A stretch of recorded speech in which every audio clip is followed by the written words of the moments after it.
How is everybody doing? It's the Fade and Fire, and this is part 2 of the Regeneration build.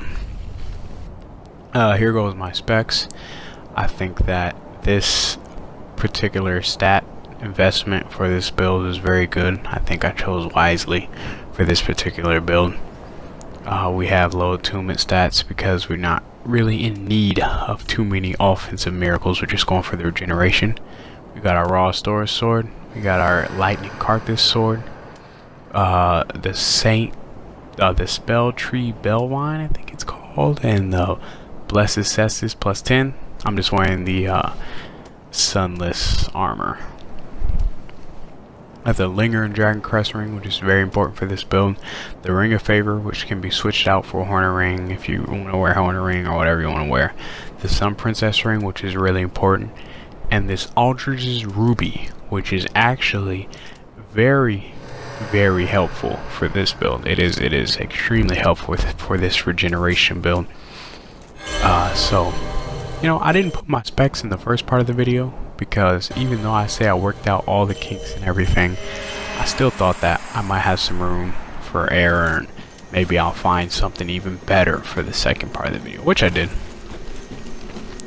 The reason I'm using this Saint Bellvine tree is because I realized none of these miracles that I'm using need stat. He was kind of just parry spamming there for no reason, so I started parry spamming back at him. But none of these miracles that I'm using necessarily need a spell buff stat, and this Saint Bellvine tree chime uses less stamina when using miracles, and it also has a faster casting speed than the other ones. So that's why I switched off to that one. And I think another change I made in terms of gear, because I don't think I made any changes to specs. So the specs that you see, the stats, are all the same from the first one to the second part. But another change I made was in the ring slot. So I took off the life ring. I think I had a life ring plus 1, and I switched it off to this Aldrich's Ruby.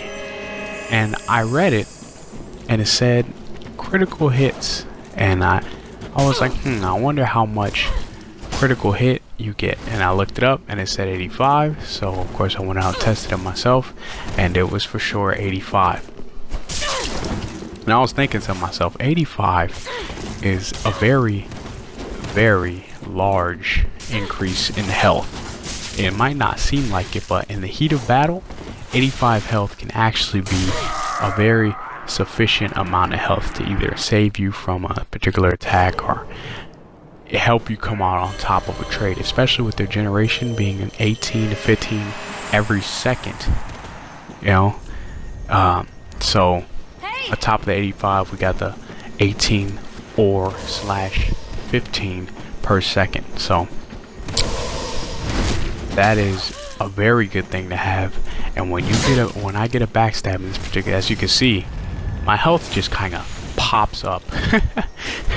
So I went from being about to a quarter health to being nearly almost full health from just one backstab, which is pretty amazing. So the critical hits that you'll get are very well worth it. So you'll see me pressuring the backstab on this Ultra Greatsword users a lot with this build. And as I was continuing to use this build, I realized that there is room for error. There's definitely room for error with the 1700 health and lots of regeneration. But there is no room for stupidity. No, what I mean by that is you can take a couple of shots, right? And you can necessarily lose out on a trade sometimes, but you cannot be just stupid with it. And that's what I found myself doing a lot with this build while I was kind of working out the kinks and trying to get better with the particular weapons that I had set for it and the particular playstyle that I had to play. You know, I'd just be like, hey, I got a bunch of regeneration, I got a bunch of health, let's just kind of play it dumb. Don't do that. You have to play it smart, and the smarter you play it, the better this build will have, the better success rate of this build will be. I mean, now that I've kind of gotten much better at the build and, you know, worked out all the kinks, and just look at my health all the way. It was just at, you know, a little below, and now it's just jumped up all the way to full health. So that Aldrich's Ruby is definitely useful for when you get a parry or backstab or something like that, because that health boost, 85 might not seem like a lot, but with the regeneration that also comes with the build, it'll pump you up in health, and it is definitely worth it. But like I was saying before, so while I was just working out on trying to be better with the weapons that I use for this build, and trying to be better with the type of playstyle that'll be best for this build, I'm a more of an aggressive player. I'm not saying that you can't be aggressive with this build, but sometimes you kind of want to chill on the just outgoing aggression, especially if somebody's being more passive than usual. Because like I said in the first part of this video, or the first part of this video, the passive players will pay a price with this build. So if they just want you to run into their attacks, like this guy, he wants me to do a lot of running into his attacks. But if you don't necessarily give it to him, and you come in and you maybe lose a trade or two, but you hit and you kind of just back up, you guys see that huge boost in health, even though I didn't really need it because he was he was dead from that one. But so you could kind of lose out on trades, but after you lose out on that trade, it is very, very, very important that you kind of sit back, chill, and if they want to stay back, just let them stay back there, and, you know, beg you to run into their attack some more, because after 3 to 4 seconds, I guarantee that you will be regenerated from most of the health that you lost in that trade anyway, so it really doesn't even matter. So like I said, there is room for error, but there is absolutely no room for stupidity. So don't just go running in guns a-blazing, because it is regeneration and not instantaneous healing. And I think I had to get used to that fact, because sometimes I sit in duels and be like, whoa, this healing is amazing, but it's not healing, it's regeneration over time. So I had to kind of sit back and think to myself, okay, I'm gonna have to play a certain way with this regeneration because, you know, I'm not using an Estus, I'm not using a divine blessing. It's not just instantaneous healing, and it will take some time to heal your wounds. So to the fact that somebody's kind of being passive, or a lot players who like to roll a lot, just let them roll, let them freak out, and you just sit back and you heal, or not heal, you regenerate. And that is, and if you get used to that type of play style, and if you play extremely smart and don't just play dumb and take a whole bunch of hits to the face, your success rate with this build will be extremely high. I mean, by the end of it, while I got everything down, my success rate with the build was about 98%. I mean, I barely lost any duels. I think this is one I did lose right here, because as I said, did I lose? I really don't know. But as I said before, there is room for error, but there is no room for stupidity. So you guys have to be careful and realize that this is a regeneration build, not a healing build. So you can't just take it. And see, I tried to do, oh my god, that phantom range, but I didn't lose because of the phantom range. I tried to do the third parry, the third, you know how people say take 2 hits to the face and parry the third. Please, please, please, please, please check your connection with that person. Our connection wasn't that great. It wasn't terrible, but it wasn't the greatest. We didn't have the best peer-to-peer connection, and you have to check that before you do that strategy, because if your connection is not good with that person and you take 2 hits and you fail the third, it's going to be a partial, and you're going to run out of stamina. You're going to get hit 2 more times, and then as you saw there, I got hit 2 more times, and then I got hit by a roll catch from a phantom range shot. So like I said, please check your connection with that person, because our connection wasn't good enough for me to do that type of strategy. But like I was saying before, the success rate with this build that I seem to have is about 98%. I mean, when people came into the game, and if I played my cards right, which I got used to doing and used to playing the build the way it's supposed to be played, I came out on top of most of my duels, a majority of my duels. And the only reason I would lose is I just take a whole bunch of hits to the face and not play the build that was supposed to be played. And I kind of sit back and realize that, like, that fight right there, I'm like, oh man, I didn't sit there and try to parry his third hit and just lost the trade like I intended the build to do if you're just getting kind of lazy. And just kind of sit back after I lost the trade and wait for my regeneration to kick in about 4 to 5 seconds. I would have healed most of the damage. I could have went in for another trade, or he would have. And a lot of people just realize that you're regenerating and they will come for you. They will come for you, because especially with the people with the bigger weapons, since it is harder for them to get damage in on you because you can roll and out of their attacks and kind of punish their whiffs. But the fact is, it's harder for them to damage you. Even though the damage will be big, the regeneration will heal you. And once they start to get onto the fact that, hey, this guy's gaining a lot of health, they'll start coming for you and get away from their backpedaling tendencies. And this will create for very, very sloppy gameplay from them, and you can just catch their rolls or, you know, punish their whiffed attacks that they're doing and eventually just win the fight. And like I said, it is, if you're an aggressive player, this is a very, very hard build to get used to. If you're a backpedaling player, this is also a very, very hard build to get used to. This build is meant for the medium, so it's meant for an aggressive and a kind of passive playstyle, because you have to get in there. If you don't get in there, your regeneration is not going to do much for you, because you're just backpedaling all the time. You're going to have to recast your spells, and if you're too much in there, you know, if you're kind of going too crazy with it, your regeneration is not going to help at all.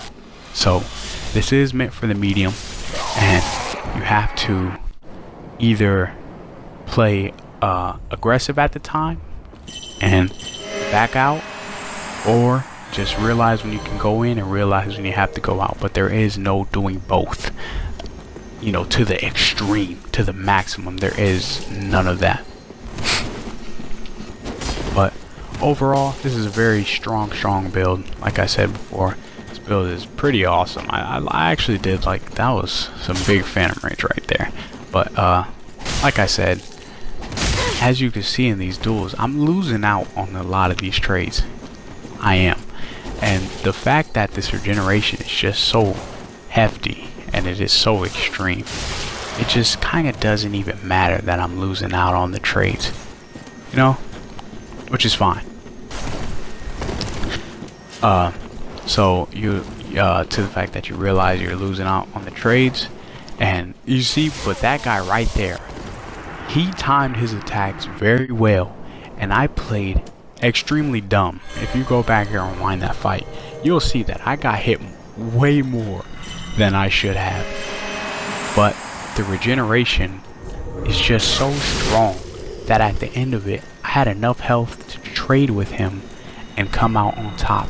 Like I said, if you lose trades, it's okay. It is okay if you lose a couple of trades. As you saw there, I just took a full pursuers, they're not called pursuers, affinity straight to the face, and now my health just regenerated to full in a span of 3 seconds. So people like this person right here, he's kind of just expecting me to run into his attacks. And even to the extent that I do run into his attacks, which I'm doing a great job of right now, the regeneration is going to do a lot for me, and it's going to kick in. You see how he's kind of just backpedaling and wants me to run into his attacks. And once I start catching his rolls and he starts losing out on these trades, I mean, he's hit me about 4 to 5 times now. But the regeneration is just so strong. I was still at a quarter health before we ran into that trade right there. And now he's gaining on to the fact that I'm healing, and he's gaining on to the fact that I'm regenerating. So he's going to start playing more aggressively, and he's going to want to stop my regeneration. But to do that, he's gonna have to stop his backpedaling tendencies, and he's gonna get really sloppy, as he just did right there, and I'm gonna catch his rolls, and he's gonna lose the fight. So I went from a quarter health to half health, and to him losing the fight, even though I took about 7 to 8 hits from a Moonlight Greatsword and a full Affinity Blast straight to the face. And that is what this build is all about. All about the trades and the mind games and playing to people's backpedaling tendencies, even though they'll catch on. And when they catch on, they'll be kind of frustrated and they'll want to do something about it, and they'll get lazy in their gameplay. It almost happens 100% of the time. So when your blessed weapon runs out, go ahead and switch to your Carthus and start catching them rolls, because it's gonna happen, I guarantee it. And somebody said to me that, does this build make people heal, or do they feel intended to heal? And I would say yes. People do feel intended to heal. They definitely do. But luckily I did not run into any people that felt the tendency to heal in this set of duels. But they do feel more intended to heal, so just be ready for that. But the fact that they're healing, you have regeneration, and if they want to heal, you even have Estus. So there kind of is no way you can lose with the regeneration and the healing if they want to turn it into an Estus battle. But a lot of people do feel the need to heal, but I just kind of kill the healers anyway, because regeneration plus Estus is, you know, it even adds more to your favor. But sorry this part 2 took so long to get out.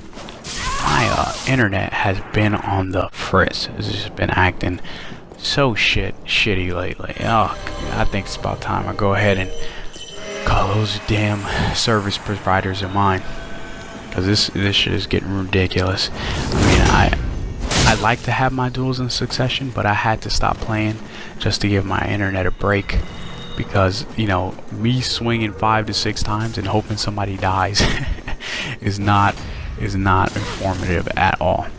So I will call my service providers about this, and this video will probably take a while to get out because my internet is acting so crazy. But sorry about the long wait on this video.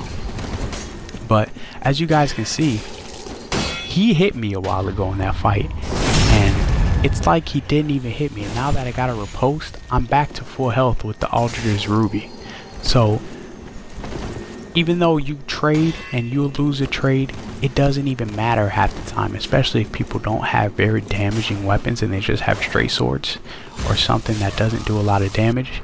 You can definitely go for those trades and you just run in and do stupid things, because you'll regenerate a lot of that health, especially the fact that if you get a parry or a backstab, and that Aldrich's Ruby just boosts you up in health. So, you know, don't be afraid to go for those losing trades, but also don't be stupid. Because when I was getting used to this build, man, oh man, was I just being dumb. Just run into a whole bunch of attacks. It's, I got regeneration. Regeneration can't save you in a span of 2 seconds or 3 seconds. It takes time. So get ready for the duels to be a little longer, about 1:30, you know, sometimes 2 minutes. That's what I found the usual time to be. This is one of our longer videos, so tell me if you guys like these longer ones, or if you want me to keep them around 13 minutes. If you obviously listen this long, you must like it. So remember, don't be afraid to comment, guys. Tell me what you guys think. Tell me what you guys want me to do in the future, and don't be afraid to start up a conversation with me about Dark Souls PvP, because I'm definitely, or PvE, you know, if you want to know anything about that, go ahead and comment down below. But that is all I got for you guys this video. Until the next one.